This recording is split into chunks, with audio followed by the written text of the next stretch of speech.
Siapakah nama Wakil Presiden Republik Indonesia saat ini? Muhammad Yamin. Apa kepanjangan dari MPR? MPR ya, Majelis Permusyawaratan Republik. Apa kepanjangan dari MPR? MPR, M-nya? MPR. M-nya? MPR. M-nya? M-nya tadi? Masa Assalamualaikum warahmatullahi wabarakatuh. Hai, perkenalkan nama saya Albin Eka Putra. Kali ini saya akan membahas mengenai kasus pelikikan yang dihadapi di Indonesia. Sebelumnya, Anda sudah menyaksikan beberapa cuplikan eksperimen sosial yang memperlihatkan kurangnya pengetahuan umum di kalangan pelajar. Walaupun konten-konten eksperimen sosial itu sudah berlalu atau sudah lewat beberapa minggu atau beberapa bulan yang lalu. Jadi di video ini saya tidak hanya membahas tentang persoalannya saja, tapi saya akan membahas juga tentang sudah ada atau sudah sampai manakah pemerintah menangani kasus ini. Jadi dari kasus inilah menurut saya sangat menarik untuk dibahas, sehingga pembahasan saya dalam video ini adalah sistem pendidikan Indonesia. Apa yang salah adalah sistem pendidikan Indonesia.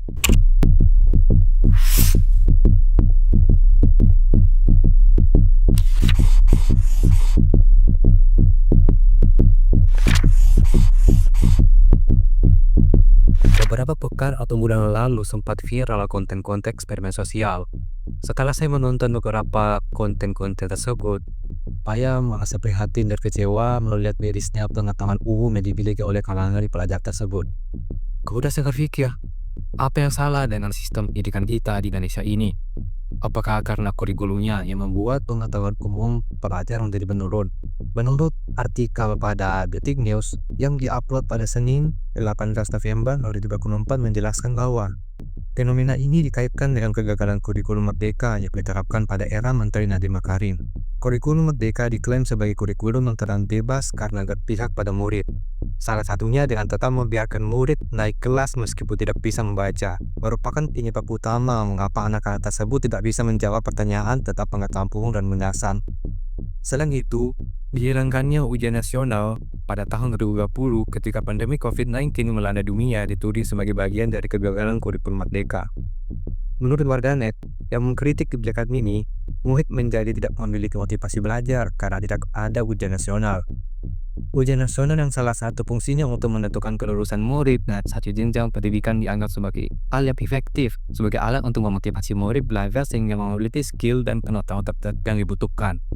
Terkait dengan ujian nasional yang menjadi salah satu penyebab kegagalan kurikulum Merdeka, menurut saya sesuai dengan pengalaman dan keingat saya, memang pada saat saya kelas 3 SMP ya, itu ujian nasional memang dihapus, sehingga tugas harian dan ulangan harian lah yang menjadi nilai penggantinya. Namun di sisi lain, kelompok yang pro dengan kebijakan pemerintah punya alasan tersendiri. Dalil utama yang diberikan cukup valid. Usia anak-anak yang muncul di video berada di kisaran usia SMP dan SMA, yang berada bahwa setidaknya anak-anak telah bersekolah selama minimal 6 tahun, bahkan 9 tahun. Atas dasar itulah menyalahkan penghapusan kebijakan nasional dan kurikulum Merdeka yang baru diterapkan secara bertahap pada tahun 2021 merupakan tuduhan yang salah alamat. Jika anak-anak sudah bersekolah minimal 6 tahun, kurikulum mana yang patut disalahkan? Jika mereka sudah sampai di jenjang SMA, setidaknya mereka pernah menempuh salah satu ujian nasional entah di jenjang SD atau SMP. Apakah ujian nasional menjadikan mereka tahu pengetahuan umum dan pengetahuan dasar tersebut? Nah, di sini saya mulai bingung karena ada dua pendapat. Pihak pertama mengatakan bahwa nyarisnya pengetahuan umum itu disebabkan oleh kegagalan kurikulum Merdeka, sedangkan yang kedua mengatakan bahwa itu adalah tuduhan yang tidak valid dan salah alamat. Jadi, mana yang benar? Pada artikel itu juga terdapat penelitian mengenai pengetahuan umum pelajar. Bisa saya ringkas bahwa fenomena belajar seperti kesulitan membaca, menulis, dan menghitung adalah sesuatu hal yang nyata dan memang butuh memberikan solusi segera. Kompleksitas penyebabnya melibatkan faktor internal anak, pengasuhan keluarga, lingkungan rumah, sekolah, budaya sekolah, guru, hingga kebijakan pendidikan seperti ujian nasional. Sehingga menuding satu atau dua faktor saja sebagai penyebab utama tidaklah hadir. Meskipun belum ditemukan penelitian definitif yang menyatakan bahwa kebijakan kurikulum dan ujian nasional mempengaruhi penguasaan pengetahuan dasar, Fokus utama harus diarahkan pada kemampuan membaca dan menghitung sebagai keterampilan mendasar. Daripada menunggu kebijakan pemerintah yang seringkali tidak sesuai dengan kondisi lapangan, guru dan orang tua juga perlu bekerja sama mencari solusi. Sekolah dapat mengadakan kelas tambahan atau aktivitas stimulasi sambil mengedukasi orang tua bahwa proses ini harus dijalani demi masa depan anak. Anak tidak boleh kehilangan haknya karena ketertinggalan ini, dan perhatian harus diberikan pada langkah konkret untuk membantu mereka. Energi yang biasa digunakan untuk berdebat seharusnya dialihkan untuk memberikan solusi terbaik bagi anak-anak. Dari artikel yang saya dapatkan di Melintas ID yang diupload pada hari Selasa 19 September 2024 menampilkan beberapa solusi pendidikan sekaligus sebagai program prioritas Kemendikbud di era Kabinet Merah Putih. Di antaranya yaitu 1. Wajib belajar 13 tahun. Program ini bertujuan untuk meningkatkan akses terhadap pendidikan dan meningkatkan kualitasnya dengan memperluas pendidikan formal dari sekolah dasar hingga perguruan tinggi. 2. Kompetensi dan kesejahteraan guru. Pemerintah berencana untuk meningkatkan pelatihan guru dan memberikan kompensasi yang lebih baik melalui sertifikasi dan kualifikasi pendidikan yang lebih tinggi. 3. Pendidikan matematika, sains, dan teknologi untuk anak usia dini. Program ini bertujuan untuk memperkenalkan STEM untuk anak usia dini. Ini pun sejalan dengan pernyataan Pak Prabowo untuk memperkenalkan matematika sejak zaman kanak-kanak. Anda bisa membaca artikelnya di Kompas TV atau Keto ID. 4. Rutinitas sehat dan produktif untuk siswa.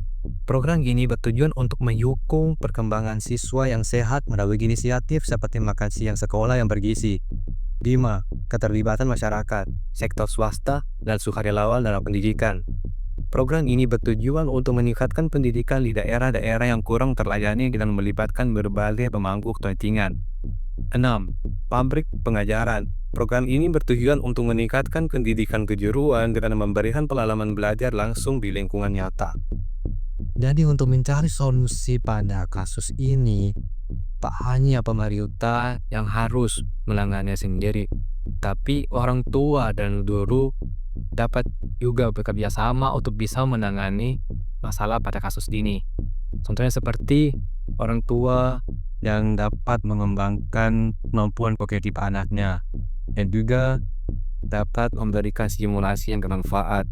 Begitu pula pada guru yang harus mengembangkan karakter anak dan pihak sekolah yang dapat membuat kegiatan yang bermanfaat yang melibatkan orang tua murid. Kesimpulannya, kasus rendahnya pengetahuan umum pelajar Indonesia mencerminkan masalah yang kompleks dalam pendidikan, mulai dari kurikulum, lingkungan belajar, dan peran orang tua dan guru. Solusi tidak bisa bergantung pada pemerintah semata. Kerjasama antara semua pihak, termasuk keluarga dan sekolah, sangat dibutuhkan. Program prioritas Kemendikbudristek seperti wajib belajar 13 tahun, pelatihan guru, pelayanan STEM sejak dini, dan kolaborasi masyarakat menjadi langkah strategis. Fokus utama harus diarahkan pada kemampuan dasar membaca, menulis, dan menghitung dari masa depan anak-anak. Untuk memastikan masa depan yang lebih baik bagi generasi mendatang, kita perlu memperhatikan pendidikan sebagai kunci untuk mempersiapkan mereka menghadapi tantangan. Hal ini sejalan dengan kutipan dari Malcolm X yang mengatakan, pendidikan adalah paspor untuk masa depan, karena hari esok adalah milik mereka yang mempersiapkannya hari ini. Sekian dari saya, semoga apa yang saya bahas di video ini bermanfaat bagi semuanya. Saya Agni Kaptra, Assalamualaikum warahmatullahi wabarakatuh.